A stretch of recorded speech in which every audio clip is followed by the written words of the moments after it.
What I know to be true as a 21st century woman is that we and you have more possibilities and opportunities than any generation before us. I mean, think of all the women and men who gave their time and their lives to make it so that women could be equal, so that we could have great self-esteem. And that's where we stand today. I mean, we can do anything, right, ladies? We can do anything. You have the power to change the world.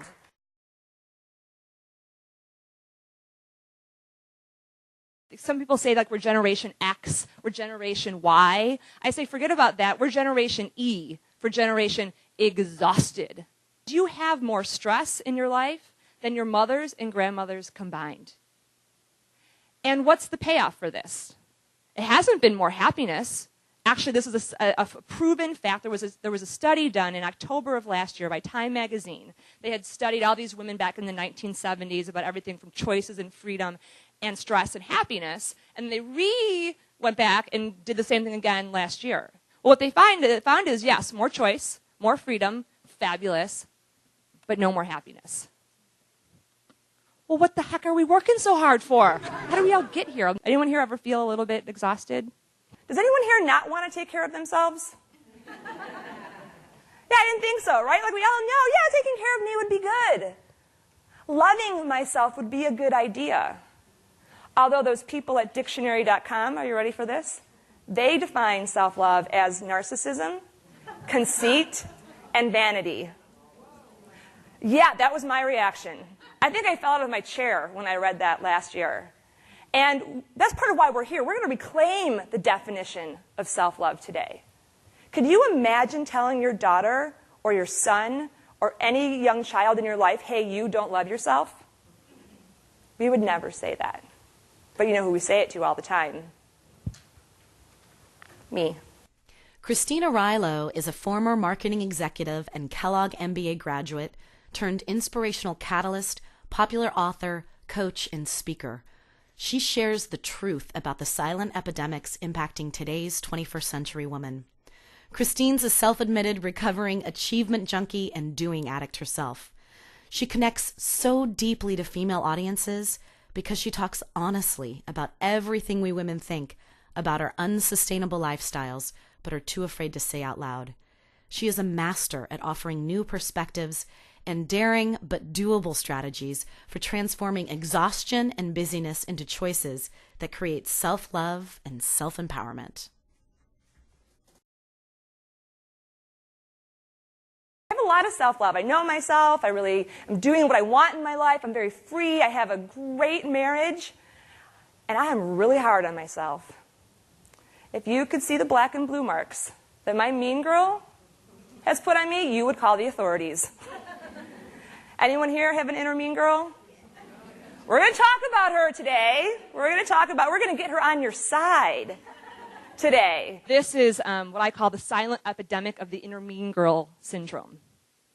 And over the last year, I have spoken with over 10,000 women across this country. No, across the world, actually, from New Zealand to Africa to India and back. And here's the thing. They all have them, too. It is not a cultural thing. It is not an age thing. It is not a color thing. We all have this girl inside of us. She will stop your dreams, steal your joy, keep you wanting to pull your covers over your head, not get out of bed, or like mine, compare you to everybody else in the world. Some of her most self-sabotaging habits are things like judgment, comparison, gossip, high expectations. At some level, your inner mean girl protected you. She was created to protect you. But then you get to a certain part in your life when she no longer protects you, she actually stops you from getting to where you want to go.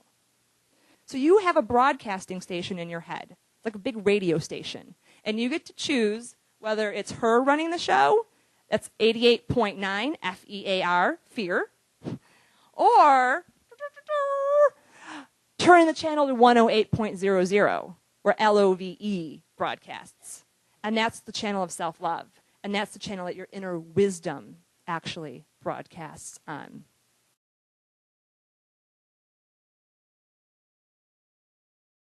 At some level, we kind of all like to be busy. Like, we actually kind of pride ourselves in how much we can get done in a day. We congratulate each other on how much we can multitask. And we wear that busyness almost like it's kind of like a badge of honor. Like, how many times have you been with a woman and said, oh, I'm just so busy? And she says, oh, honey, I know. I mean, there's this whole collusion that goes on between all of us. I mean, I go onto Facebook sometimes and I cringe because I see women giving virtual high fives for being able to multitask so much. What's happened because of the self-esteem, focus on self-esteem, is that self-esteem gives us the message that you can do anything. See, the focus is on doing. So we believe that our value comes from doing. So if you're not doing everything, then somehow you're failing. So no matter how many dreams you reach, no matter how many accomplishments you have, no matter how many whatever you reach, if you let that message that your value comes from your doing, you'll never feel like you're enough. So we were all given what I want to call manpower. That's how we were kind of brought up. In the 80s, it showed up like big shoulder pads, you know, like Dynasty kind of. Thank God I missed most of that. I'm not going to show you the pictures. I did have big hair. And then in the 90s, it was climbing the corporate ladder, and you know, in the turn of the century, we're still like on this treadmill. And I don't know if any of you noticed that we can't multitask our way out of this. We can't downward dog our way out of it. And there's no way to get, you know, Stephen Covey's system is not going to help, you know. We literally have to learn how to do things differently. And for the last 3 years, what I realized is I was really good at being a man. I was great at being a man. Can anyone here make things happen? Do a million things at one time? Take care of the kids, the house, the career, the whatever, and like not even look like you're sweating, but you really are. We can do that. We can drive. We know we can achieve, right? You know you can achieve anything, and those are good powers. We want to keep them. But there's this whole other set of powers over here that I call the feminine superpowers. And traditionally, I used to think of them as weak. Things like vulnerability, nurturing, self-love, intuition, empty presence, stepping into the unknown. These are powerful, powerful tools. So in planning this event, I said, I'm going to learn how to use my intuition and my empty presence and my vulnerability and my drive. And that's part of what I want for you today, too. Because we just need some new tools, some new strategies, some ways to plug in, is what I call it, to source.